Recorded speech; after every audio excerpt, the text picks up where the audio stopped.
السلام علیکم ورحمۃ اللہ وبرکاتہ۔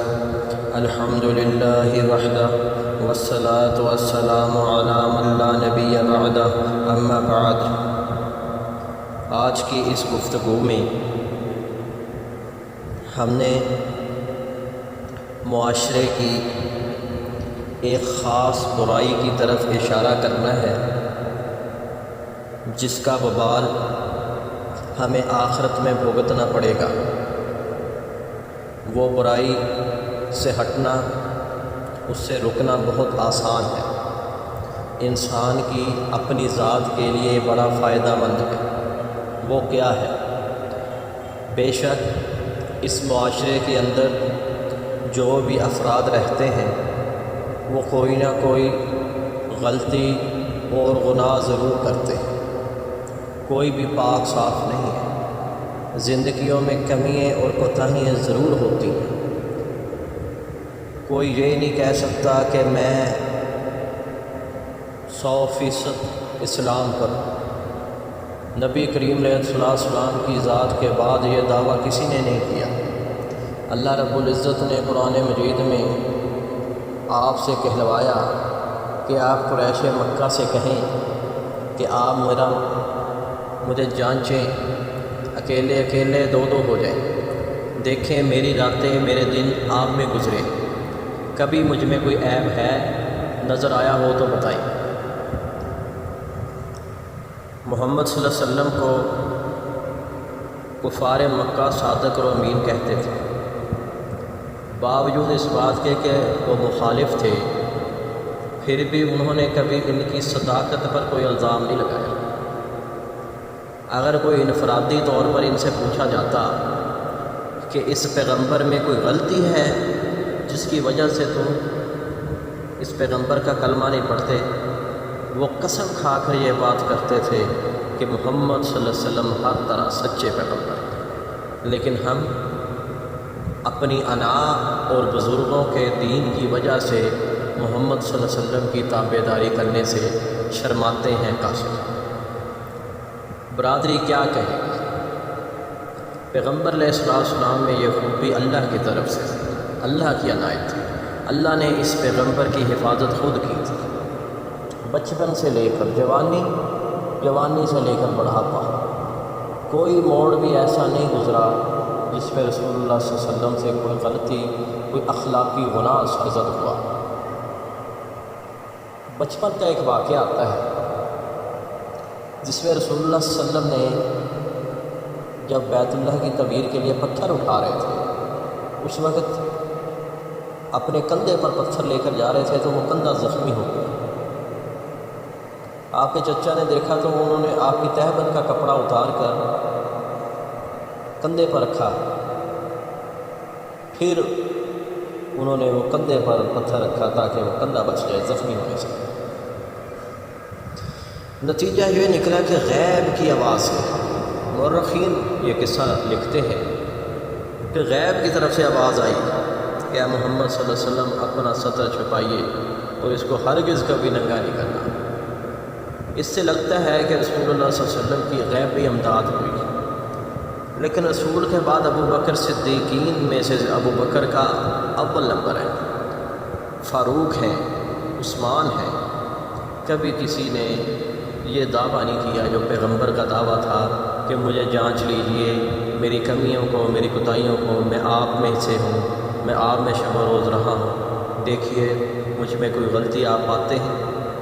یہ صحابہ میں سے کبھی کسی نے نہیں بات کی، اس لیے ان کے ایمان تو ہم سے بھی بڑے اونچے تھے۔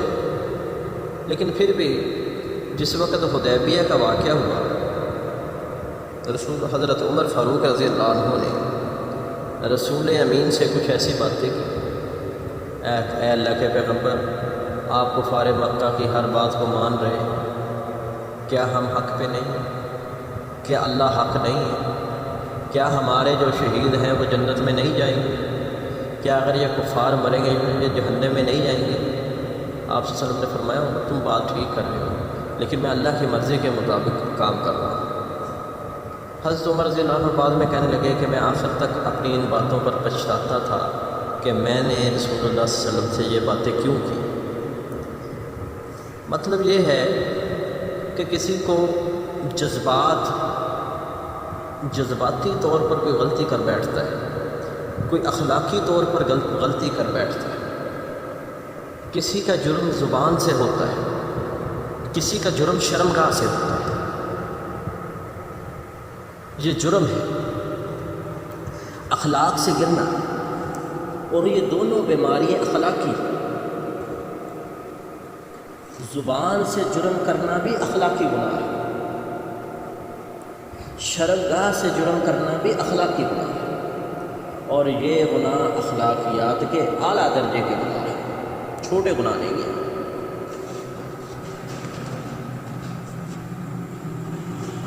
اب یہ گناہ ہو جاتے ہیں، مومن سے ہوتے ہیں، شرط یہ ہے کہ گناہ مومن سے ہو۔ اب مومن کون ہے؟ جو اللہ کی قائم کردہ شریعت کو دل و جان سے تسلیم کرتا ہے وہ مومن ہے۔ لیکن لغزش ہو گئی، بحیثیت انسان غلطی کر بیٹھا،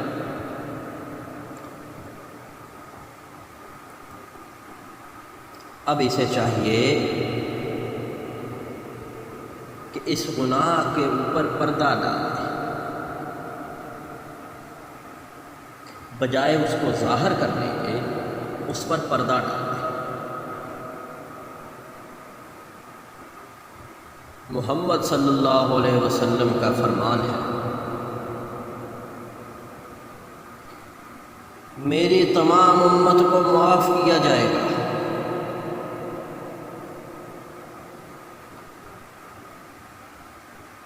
سوا ان کے جو گناہوں کو کھلم کھلا کرتے ہیں۔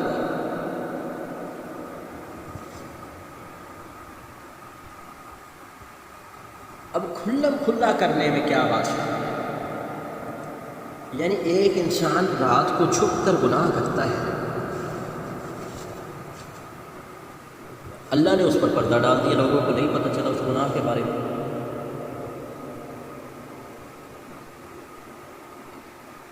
صبح ہوتی ہے وہ گناہ اللہ چھپا دیتا ہے، لیکن یہ گناہ کرنے والا اس گناہ کو چھپا نہیں رہنے دیتا، یہ گناہ کرنے والا اس کا اعلان کرتا ہے، لوگوں میں چرچا کرتا ہے،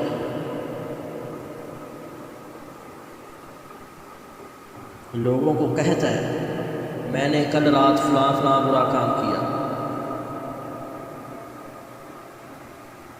میں نے یہ کیا، میں نے یوں کیا۔ یہ چیز حالانکہ شرمندگی کا باعث ہوتا ہے، گناہ ہو جائے دوسروں کو بتانا شرمندگی ہے، لیکن یہ اتنا دلیر، اتنا بہادر ہے کہ اسے یہ شرمندگی نہیں ہوتی، یہ فخر کے ساتھ لوگوں کو بتاتا ہے۔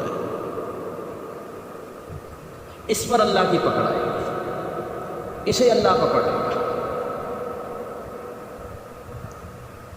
وگرنہ ایک روایت کے مطابق رسول اللہ صلی اللہ علیہ وسلم نے فرمایا قیامت کے دن ایک بندہ آئے گا اللہ کے پاس،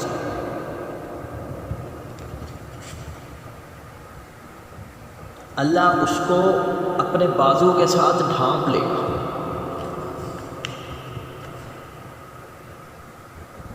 لوگوں کے اور اس کے درمیان ایک پردہ سا حائل ہو جائے گا، اور تنہائی میں اکیلے میں اس سے پوچھے گا کہ تم نے فلاں دن فلاں وقت یہ گناہ کیا تھا؟ وہ کہے گا ہاں اللہ میں نے کیا تھا۔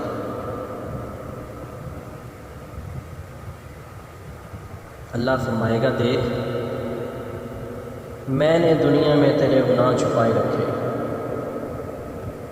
مجھے پتا تھا تم نے یہ کیے، لیکن میں نے کبھی دنیا کے سامنے تیرے گناہ آنے نہیں دیے، جب اس وقت تیرے گناہ چھپائے رکھے، آج میں ان گناہوں کو بخش دیتا ہوں۔ آج بھی نہیں کسی کے سامنے آنے دیتے۔ مومن کے ساتھ اللہ کا جو معاملہ ہے وہ زیادہ تر ہو سکتا ہے کہ معافی والا معاملہ، نیکی کی تو اس کو جزا ضرور ملے گی، ہو سکتا ہے کہ گناہ کی بھی بخشش مل جائے اگر وہ مومن ہوا، اگر وہ ایمان والا۔ اس لیے میرے بھائیوں، یہ ہم میں کچھ عناصر ہیں جو یہ برائی کرتے ہیں، میری ان سے درخواست ہے کہ اللہ کی شریعت کے مطابق اپنی زندگی گزاریں، کوشش کریں ہم سب اس برائی سے جان چھڑائیں اور اللہ کی وہ حقیقی کامیابی جو اللہ کی طرف سے، وہ حقیقی بخشش جو اللہ کی طرف سے ہے، جس کے بعد جنت ہی ہے، سزا نہیں ہے، ہمیں وہ اللہ کی نعمت مل جائے، اس کے لیے کوشش کریں کہ تنہائیوں میں گناہوں سے بچیں، اور اگر کوئی غلطی سے سرزد ہو جائے تو پھر اگر اللہ نے اس پر پردہ ڈال دیا تو آپ بھی بھولیں، برائیوں کے بعد نیکیاں شروع کر دیں۔